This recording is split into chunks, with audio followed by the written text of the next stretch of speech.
Olá, meu nome é Ingrid, sou psicóloga, mãe do Jean de 4 anos e mãe de um bebê breve, e hoje eu vim trazer o meu relato de como eu descobri a gravidez e como foi para mim receber a notícia que eu tinha perdido meu bebê.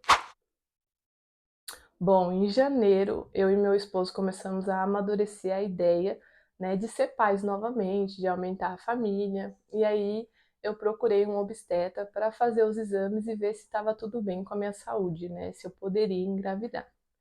E aí, em fevereiro, eu consegui agendar esse médico, ele me pediu alguns exames, né, me orientou a ir tomando já o ácido fólico, e aí eu fiz, né, alguns exames, ultrassom da mama, né, o Papa Nicolau, transvaginal, exames de sangue.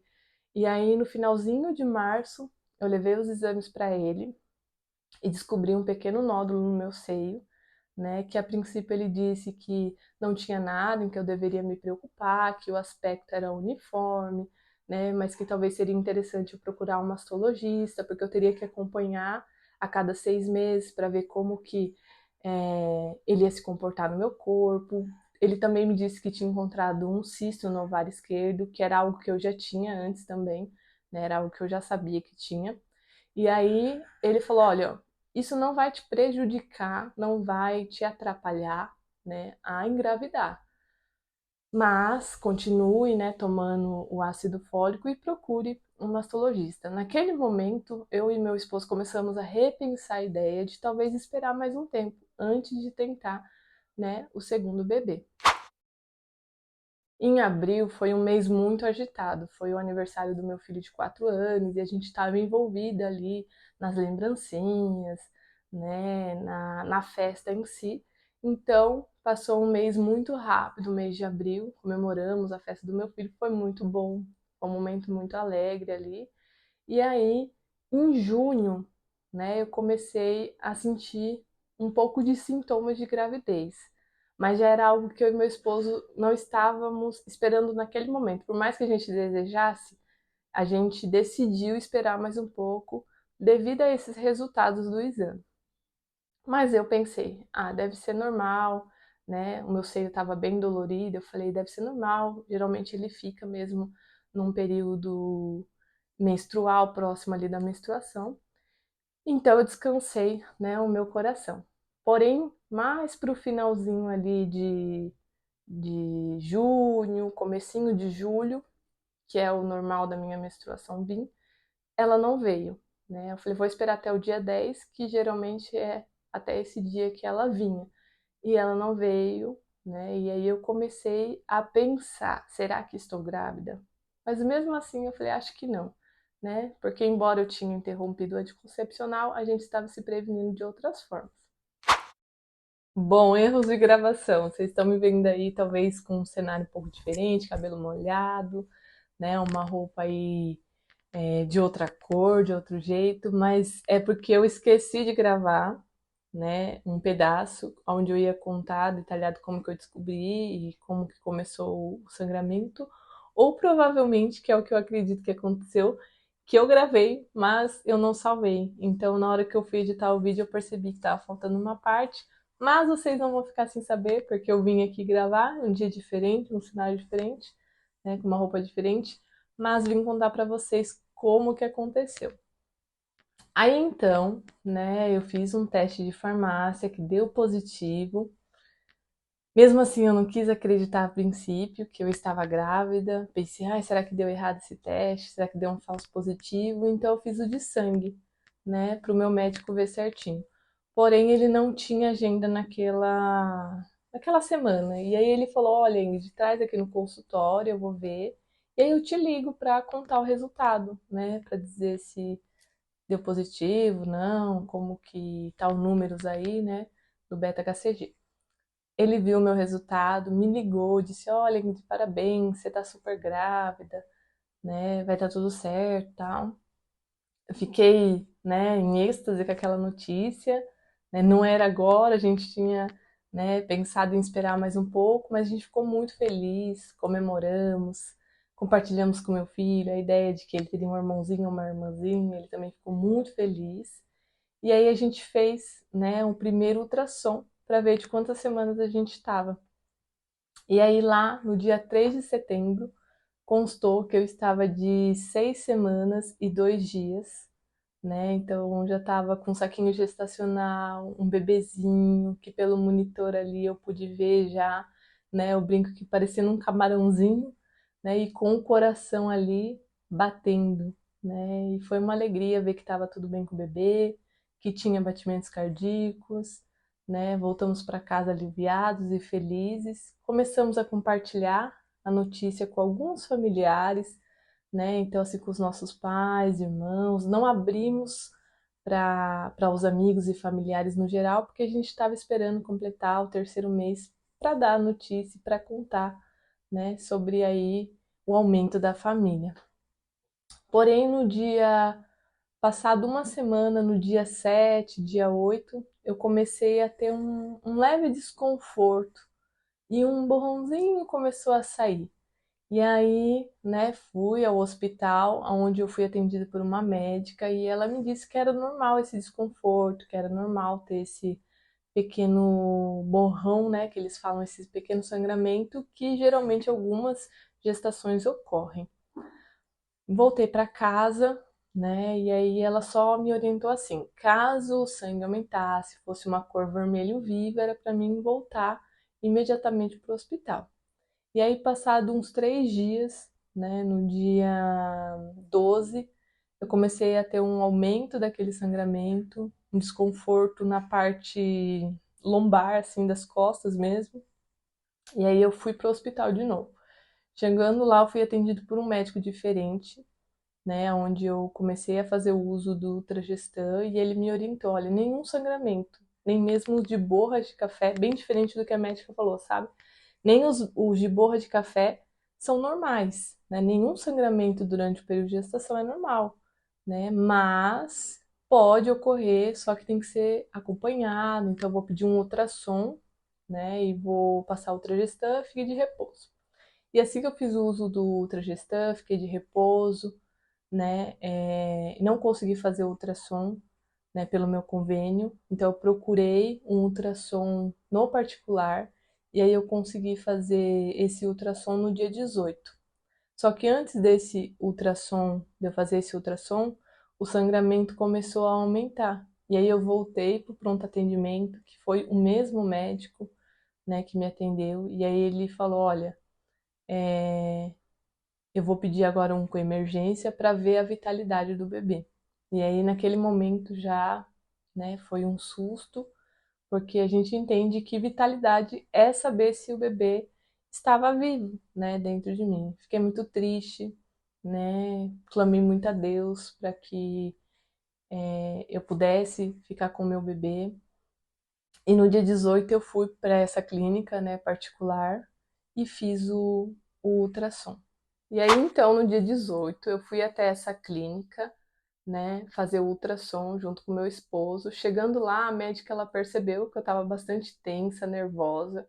E aí ela, relaxa, mamãe, vai dar tudo certo, fica tranquila. Então, quando ela estava fazendo ali o procedimento, eu olhei no monitor, consegui ver o saquinho gestacional com o bebezinho dentro.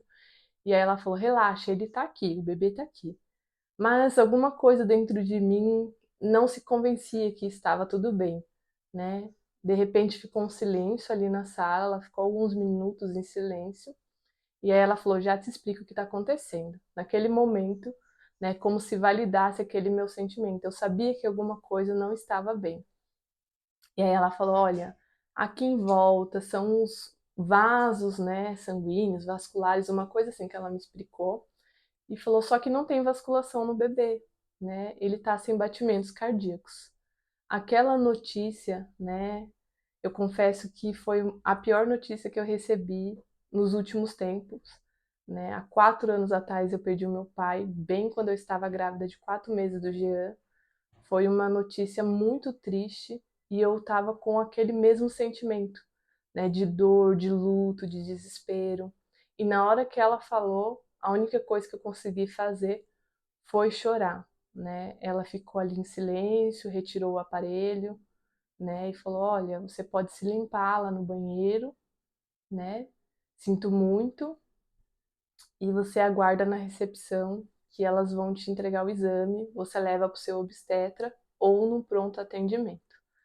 E aí eu confesso que eu fui pro banheiro, chorei, eu acho que eu fiquei uns 5 minutos lá dentro do banheiro, né, no meu momento ali de dor, né, porque uma mulher que deseja ser mãe, que está feliz, comemorando, que está gerando, que está gestando, né, quando recebe a notícia de que o bebê está sem batimentos, né, ou a gravidez não evoluiu, é uma notícia muito dura, né, para aquela mulher, para aquela mãe e para aquela família, né, receber. O meu esposo ali naquele momento ficou em silêncio, né, cada um expressa e vivencia o luto de forma diferente, não existe um padrão, e naquele momento ele agiu com o silêncio. Fui até a recepção, peguei o exame, a moça que me entregou falou parabéns, né, até a próxima. Naquele momento eu só soube agradecer, eu falei obrigado, né, eu não tinha muito o que verbalizar, essa foi a minha reação. E depois eu até pensei, eu falei, eu estava agradecendo para ela me entregar o exame da pior notícia da minha vida. Eu fui até o meu obstetra, levei o meu exame, né, e ele me orientou de forma muito empática e sábia as escolhas que eu tinha naquele momento, né. Eu cheguei na clínica dele com o olho enorme, porque eu fui chorando desde da clínica que eu fiz a ultrassom até a clínica do meu obstetra, e aí dava ali em torno de uns 25 minutos, porque era numa cidade vizinha.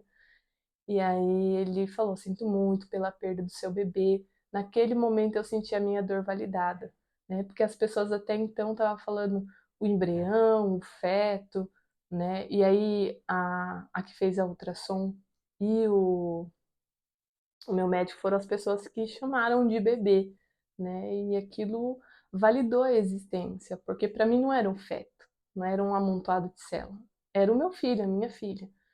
E aí ele falou: "Olha, você tem a opção de esperar até que o seu corpo, faça o trabalho, né, e aconteça o aborto ali, ou você pode optar pela curetagem, mas eu já adianto que é uma cirurgia, que você vai passar pela anestesia geral, é um procedimento cirúrgico, mas você tem a escolha, né. Talvez seja muito sofrimento para você esperar até que seu corpo elimine e você queira optar, né, pela cirurgia e tá tudo bem também. É a sua escolha, é o seu corpo, é o seu filho, a sua filha". Então, né, isso foi na segunda. Na terça-feira, no dia 19 de setembro, eu fui até o hospital, porque eu não conseguia. E aí eu quero dizer que cada um lida de uma forma diferente, que não existe certo e errado. Existe o que é melhor para aquela pessoa naquele momento. E eu não conseguia lidar com a ideia de ter um bebê no meu corpo sem vida, né. Para mim a sensação era que se eu tirasse, se eu fizesse a curetagem, aquela dor ia passar, embora fosse uma sensação errônea, porque não passou naquela hora, não passou ainda, é muito recente. Ainda às vezes eu me pego pensando, né, nesse bebê, em quantas semanas eu estaria. Eu confesso que quando eu vejo uma gestante, eu fico muito feliz, né, por ela estar vivendo aquela fase, mas ao mesmo tempo eu me sinto triste, né, porque eu me imagino, eu não vou poder viver essa fase de barrigão, né, eu não posso contar as semanas, né, e não que eu não possa viver no futuro, mas não com aquele bebê, né, com o meu bebê, porque ele partiu, né, ele estava ali sem batimento, sem vida. Eu fiz a curetagem na terça, eu me internei de manhã e saí às 10 da noite. Eles aplicaram os medicamentos, né, via vaginal, e aí esses medicamentos, eles fazem com que a gente tenha dilatação, então eu senti muita dor de contração, tive muito sangramento antes de fazer o procedimento. O procedimento mesmo foi feito às 5 horas da tarde, e aí eu tive alta às 10. Então, foi um período ali de jejum, de dor, de luto. Eu fui internada numa ala que é a mesma ala onde as mulheres ganham seu bebê. Então, para mim, acho que mais do que a dor física, era a dor psicológica que eu estava passando de ouvir outros bebês chorando, de ouvir pais passando no corredor dando a notícia para os familiares: "Ai, nasceu com tantos quilos, tantos peso, medindo tantos centímetros. Ai, nasceu fulano", né, mães passando ali com seus bebês, fazendo aquela caminhada que a gente faz sempre pós o parto, né, para os órgãos ir voltando, para o sangue ir circulando ali melhor, para nossa recuperação. E eu vivi, né, e eu vi essas cenas e saber que eu ia sair dali com o colo vazio, né, sem o meu bebê. Quem está passando por isso, né, se sinta abraçada por mim. Eu sei como é essa dor, embora cada pessoa viva de uma forma única, né, mas se sinta abraçada, se sinta acolhida, se sinta representada, né. E esse é o meu relato, né. Cheguei em casa, os meus familiares, né, minha mãe, minha irmã, algumas pessoas da família vieram, minha cunhada, né, perguntando se estava tudo bem, se eu precisava de alguma coisa, embora outras pessoas, né, não conseguiram falar sobre o assunto, e eu entendo também, outras, né, me abraçaram, disseram que sentiam muito por aquilo, e cada pessoa foi lidando conforme tivesse ali de recursos, né? E algo que eu falei recentemente num podcast que eu fui e que eu trago também no meu Instagram é sobre a validação da existência do bebê. No momento que eu estava passando por essa perda, por esse luto, né, eu senti que as pessoas elas evitavam tocar naquele assunto, evitavam falar do bebê, né, e eu me sentia como se aquele bebê não tivesse existido, né? Embora outras mulheres lidem de forma diferente, prefiram que ninguém fale sobre aquele luto, sobre aquela perda, naquele momento eu precisava falar sobre aquilo, né? Eu queria que as pessoas soubessem que aquele bebê foi desejado, foi amado, né? E que eu me sentisse acolhida, que eu me sentisse validada sobre a minha dor, sobre a minha perda, né? E por isso que eu trago aqui, o seu bebê existiu, embora tenha sido breve, né? O meu bebezinho aí, ele partiu com 8 semanas, por isso que eu falei, eu sou mamãe de bebê breve de 8 semanas, né? Quando eu fiz a ultrassom era para mim estar com 9 semanas, mas, né, devido ali, a médica me contou, até esqueci de falar ali, quando eu falei sobre a notícia, ela falou, olha, era para você estar de 9 semanas, mas esse bebê é um bebê de 8 semanas, então ele parou de evoluir na 8ª semana, né? E aí é isso meu relato, né? Eu ainda estou elaborando, estou vivendo meu luto. Bem antes de eu engravidar, eu já fazia terapia. Como eu sou psicóloga, eu julgo muito importante o processo terapêutico. Então, ser assistida, estar num processo de terapia, né, me ajudou bastante a lidar. Embora alguns momentos eu me pegue pensando, eu chore, mas eu me permito viver essa dor, que é algo que as pessoas às vezes evitam falar, evitam chorar, evitam tocar no assunto. E a gente precisa externar a nossa dor, a gente precisa se permitir viver aquilo, certo? E é isso. Espero que vocês tenham se sentido representadas e abraçadas. Espero que de alguma forma, né, o meu relato tenha ajudado vocês. E vocês não estão só. É o meu relato de vivência aí do luto, da perda, da descoberta, certo? Um beijo, curtam esse vídeo, porque ajuda o canal a crescer e assim eu poderei estar trazendo mais assuntos relacionados à maternidade, à gestação, à minha experiência como mãe, como profissional. Se inscreva no meu canal, me siga nas minhas redes sociais. Um beijo e até uma próxima!